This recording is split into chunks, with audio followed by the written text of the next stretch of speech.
Have you ever heard an aspect in any form of digital media being described as something that goes like this? You don't notice it when it's good, but you definitely do when it's bad. Think of tight input and precise controls of your character in video games, or lighting in movies and TV shows, or background music in any media that requires it. And since we're on the topic of anime, many people feel the same about lip syncing too. I believe this, as weird as it sounds, applies to this show here. Specifically, its writing. And I would say that the whole writing of this show is so well done that you can't notice it. It feels invisible. There's no feeling within me that makes me think that the writing is there, actually present. There's no sense of an outside force manipulating the story for some specific goal, to induce a feeling within me, or convey a message, or get me to care about a character. Well, that show, and technically manga as well, is Orb on the movements of the earth. And I can't put a concluding sentence here, describing its writing genius. That's what the rest of the video is for. A show that tackles a topic so nuanced, so branching, and so material, not only well, but in innovative ways that plays well to its medium of anime. A show that can, and very much does, completely throw its established characters, built-up events, and hyped story beats all under the bus at any given moment, and almost on a whim. One that has writing so good, it goes beyond what writing is, and as per the title, takes the storytelling tool of subverting expectations in unexpected places. Events unfold, characters come and go, plot wrinkles and twists, and in general, things happen. Many, in fact. Yet the best reason I at least could give as to why is because they do. They just happen. The world, its events, and its characters will keep on doing their thing, and they will pay no attention whatsoever to your preference as a viewer, or the animator's preferences, or the writers, or any other factor except what they are and what they are set as. And when the writing disappears from our perception, what is the end result? Well, I would say it's something much closer to horror for every anime fan. Real life. In a way, life is unpredictable and confusing and almost chaotic, and the show becomes a reflection of exactly that, something that I assume all writers and storytellers strive to achieve. Hence how I called it, things happen because they happen. In a good way, because you can call another show the same, but due to its plot coming out of the weird dreams of 100 different people simultaneously, it wouldn't hold the same meaning. The most powerful weapon Orb uses for subverting our expectations is to pretty much eliminate them as much as possible. And without many expectations, well, there's nothing to subvert. Or is it actually quite the opposite? Does the story become one big, continuous wave of subversion so that we stop differentiating the first from the latter? You can see it whichever way you want. My point is, the show will keep surprising you, but at the same time, stop you from expecting surprises? Speaking of which, if you've stuck around thus far without watching the show, you can still do so because from now on, it's full spoiler territory and I absolutely recommend going to the show blind.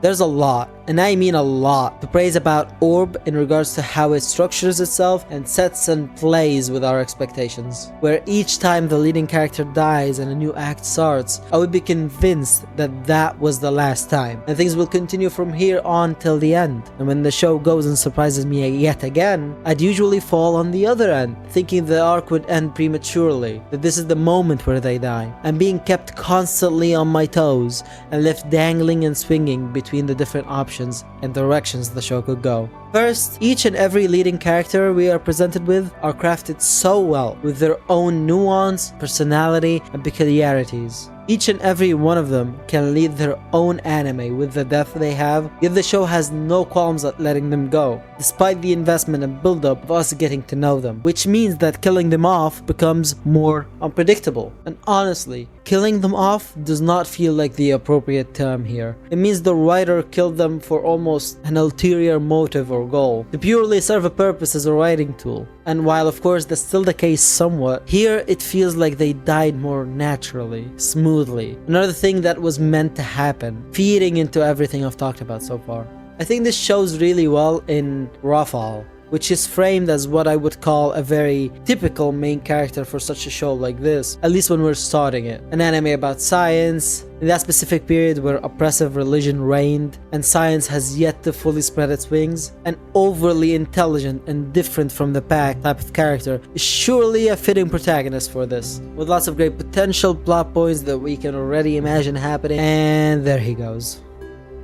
It's fair to say Raphael's kind of psychopathic nature alone makes him unpredictable in this regard, but that, I feel, is us talking in hindsight. That same nature is what would have made him a compelling protagonist for the whole 25 episodes, with him finding unusual and sometimes morally questionable solutions to his problems, and we would have been with him through all of it. But that all is flipped on its head, and to be honest, on ours too. And it's safe to say that the same goes for the following characters who come after Raphael, all of which having the depth to be the sole protagonist for the show, who are just as interesting in different ways, but with the added element of actually having more screen time as well. Sorry, Raphael. Which is used later against us, as the show gets us to feel more safe during those times, then pulls the rug from under us yet again. As a good example for this, all throughout, these characters many times go, well, out of character. Almost all of them, main, side, or otherwise, seem to make irrational decisions that can conflict with who they are. Something that the whole plot is built upon, I would say. And sometimes instead behaving in the not perfect way they are supposed to behave.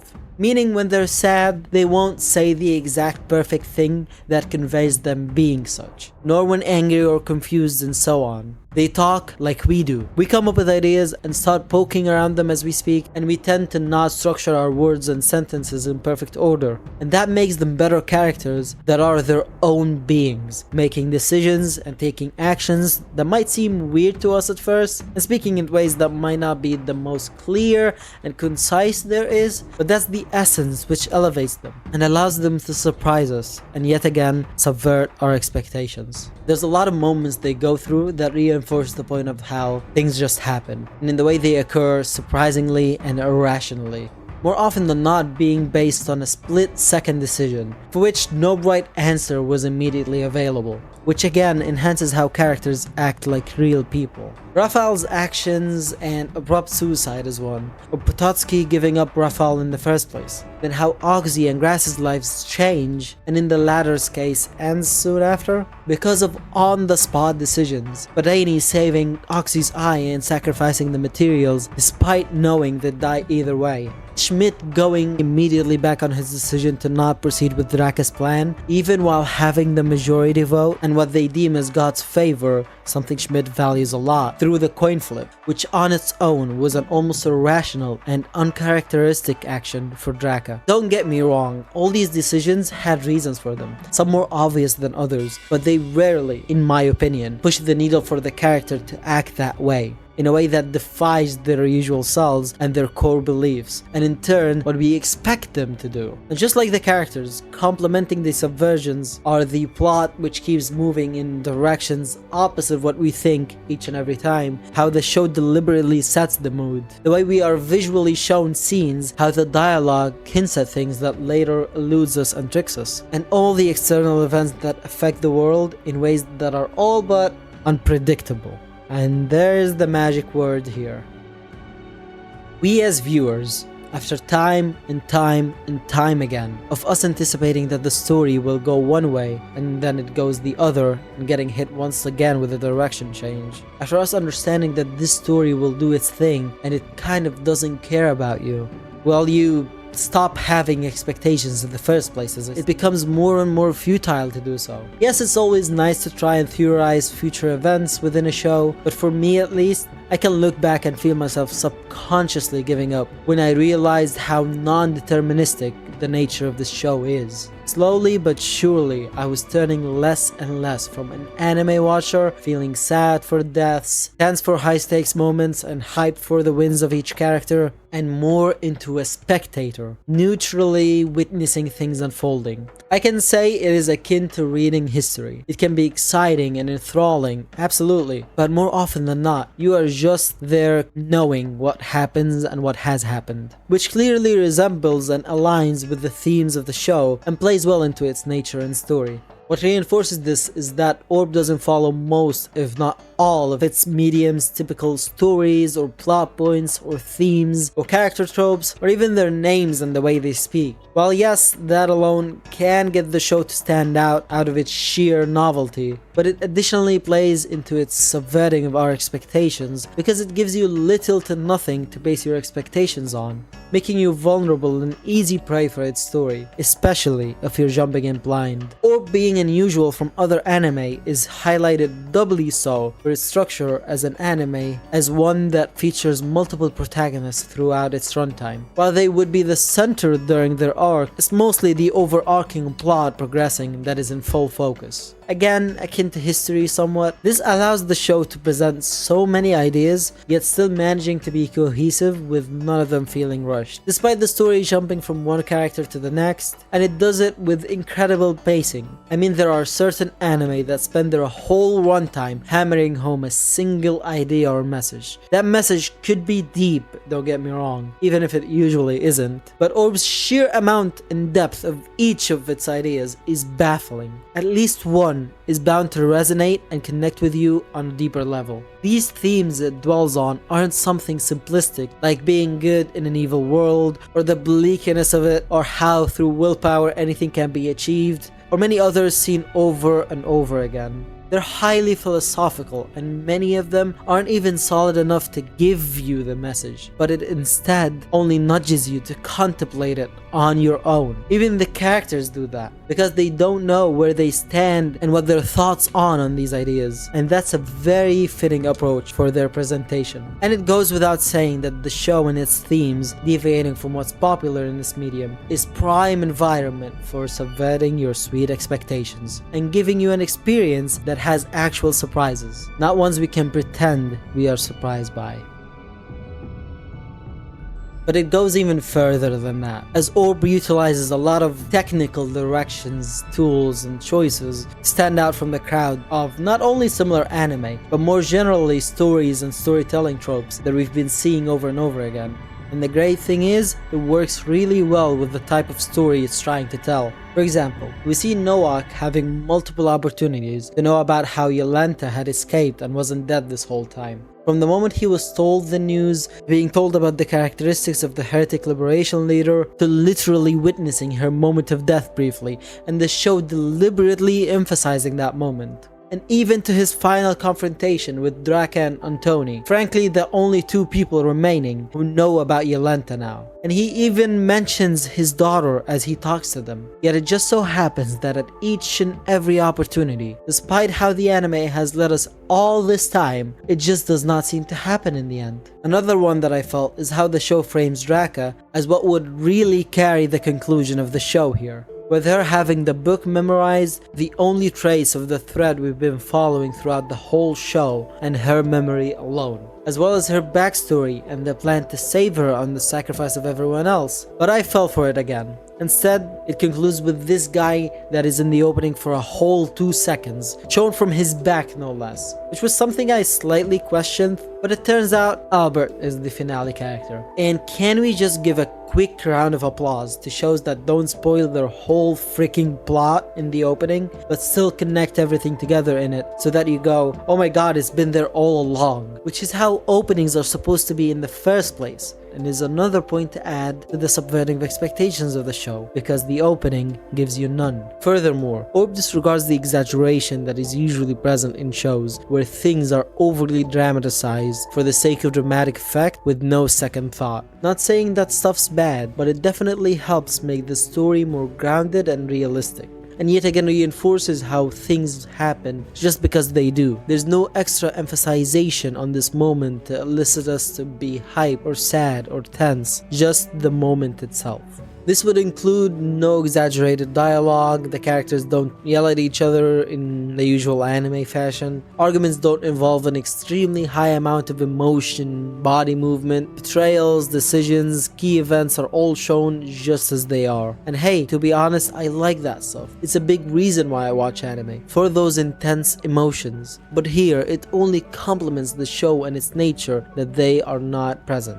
These techniques and more aren't non-existent consistent throughout stories in media, even if pretty uncommon. Yet it's when they're powered by everything else about the show and the points that I talked about thus far that they hit so much harder and become more unexpected. The subversion is heightened when there are moments in the show where the exact opposite can and does happen of what we anticipate, where we can predict a character deciding against something they would typically do because we know the show by now, due to the way the story is going, or matching it with a similar event in another story, or for many other reasons. But in the end, they wouldn't change their course. Another big one are the death scenes, which are also given the same treatment, done with subtlety and almost abandonment. Executions happen calmly, no fancy last words, no resistance for their inevitable fate. Draka dies abruptly, questioning if her life amounted to anything, something that I feel touches on a common fear of ours. But she doesn't get an answer beforehand or a realization, just that question and the beauty of the sunrise. Schmidt, the finest fighter we've seen throughout the show, struggles and ultimately dies quite realistically when outnumbered. A couple of seconds and the whole thing's over. You might come out of it thinking Schmidt deserved better, but in truth it matched his death, which was lonely, as a supposed heretic and criminal, and someone that history probably won't ever remember. But perhaps the ultimate example that showcases all these elements in one go, and definitely the one that threw me off the most, is the handling of Rafal's death scene in the beginning. This time from a technical perspective. It is shown in just the right ways to be vague enough, with the right cuts and angles and shots to make us think that he might be alive, give us hope that this foundational character will continue in some way, to the point that my every impression of any blonde character shown, of any heretic, is that they are Rafal in disguise. But as we all know, that is never the case, and Rafal stays dead until the end. Wait, what? Okay, so Rafal's freaking alive? That's weird and sudden, you know, but I knew it. I now wonder how they'll show how he lived and continued up to this point. Future Rafal is a bastard now, huh? Damn, they've been talking for a while. When are they going to show Rafal? Oh.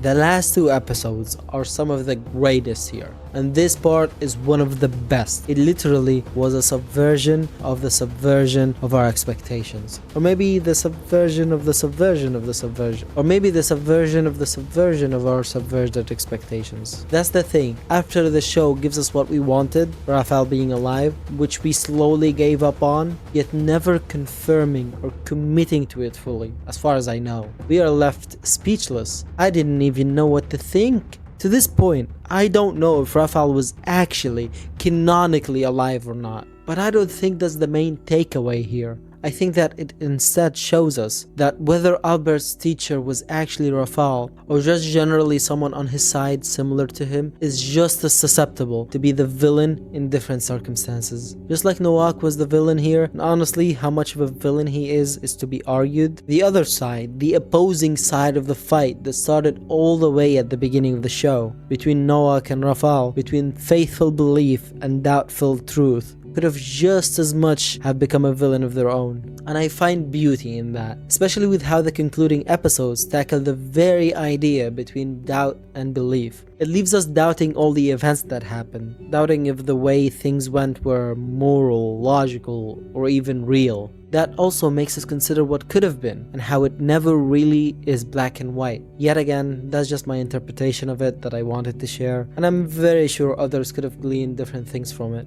This doubt that is created, as is with everything in this show, intensifies within you as the show goes on, due to the many conversations, arguments, and clashes that take place that actively keeps trying to push you to think about its ideas, themes, and meaning. Starting with Rafal and Noak's conversation on inspiration, societal norms, and truth, one that laid the groundwork for the rest of the show. Then Oxy and Grass's on the appropriate places of heaven and earth relatively, on accepting death and on hope.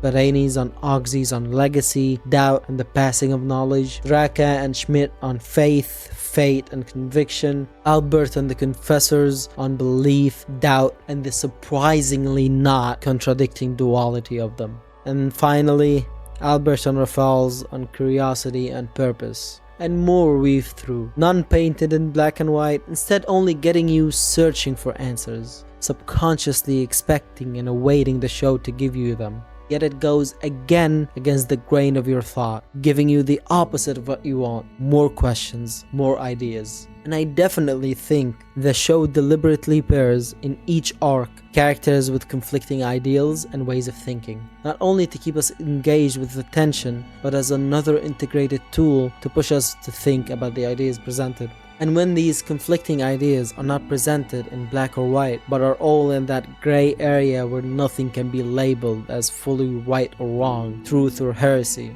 in addition to the depth they are presented in and the care they are handled with, that all gets you all the more confused. And their conflict is not limited to their thoughts and ideals. It is between their characteristics and what motivates each of them as well. Raphael's utter act of defiance, of breaking the norm and going too far irrationally for something that gives him no apparent gain. It even seems irrational to him, yet the resulting outcome from our perspective is rational enough. All in direct clash to Noak's following of the rules and the rigidity of how things are, of total obedience of the structure and of the complete opposite of Raphael, going irrationally far in following, interrogating and suppressing each and every mention of heliocentrism. Yet he views it all as completely rational and sees it as the right thing, silencing any doubt he has, where Raphael embraced it. Badani's upbringing and social status, as well as his complete confidence in everything he decides, knowing exactly what he does and doesn't want to do, it logically follows that he would go for the opportunity to pursue heliocentrism research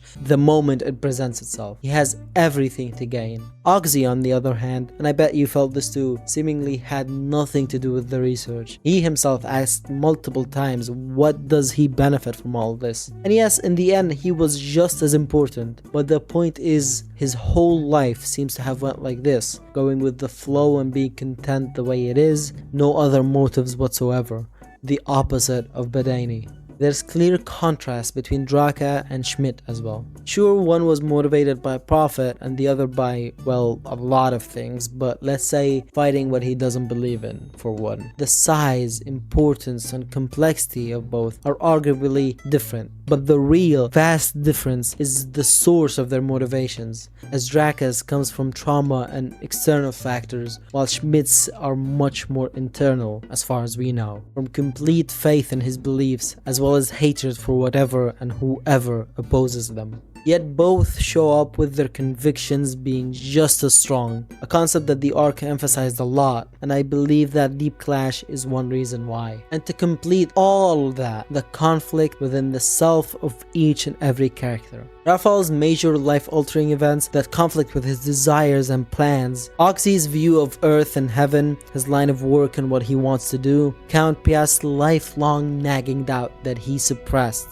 Yolenta's struggles as a scholarly woman at the time, Albert's clashing desires with the outside opinions on knowledge. You'll find many more, I bet. What ties all these conflicts together is that in a show where each and every thought clashes, each character is digging inside themselves to find something, to resolve their inner turmoil, where many of these ideas and thoughts pitted against each other aren't cut and dry on which is the complete right or wrong, which is valid and moral and which is not. All that conflict, the chaos that follows, and the uncertainty for both the characters and for us results in whatever remains of our expectations being even further susceptible to be subverted. And I said that a lot. And what ties the whole show together is the Albert arc and how it acts perfectly as a reflection on the show as a whole and its themes. Having that thread that started from Hubert, Raphael, and Noak in the beginning episodes extend all the way to the end of the show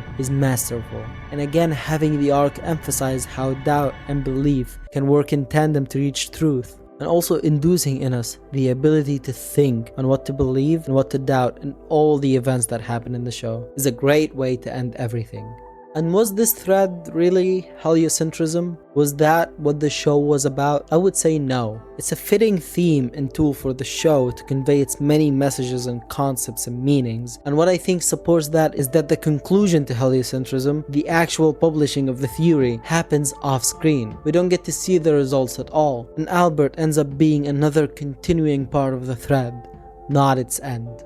I doubt that I've touched on everything, and I doubt all my points are fully sound. They are analysis points that are filled with my thoughts and feelings from the show after all. So if I missed something or what I said felt different than what you got from the show, keep that in mind and let me know in the comments below actually. This show is to be commended for its quality, narrative, and uniqueness, especially when it encompasses all that within just a single 25 episode season. This kind of show, in terms of originality and conciseness, is what I'd exactly like to see more of in the sea of samey anime repeated every season. This and To Be Hero X, which I already made a video on a while ago, both fulfilled that for me. But Orb connected with me on a deeper level because it touched on ideas and concepts that I had already been dwelling on for a while, which my video Knowledge Is Meant to Be Shared went over. It's almost uncanny how it tackles nearly everything I had been thinking about and have said there, and even some from my Anything Can Happen on a Whim video. I think it's safe to say this show just came at a good time for me. But that's all I had to say for this one. I hope you enjoyed this and perhaps gained even the slightest bit of value from it. If you did, remember to like the video to let me know, and if you didn't, feel free to leave a dislike instead. In both cases, I'd love to hear your thoughts on the show as a whole and what made it as great as it was for you, if it was at all. Thanks for watching, and I'll see you next time.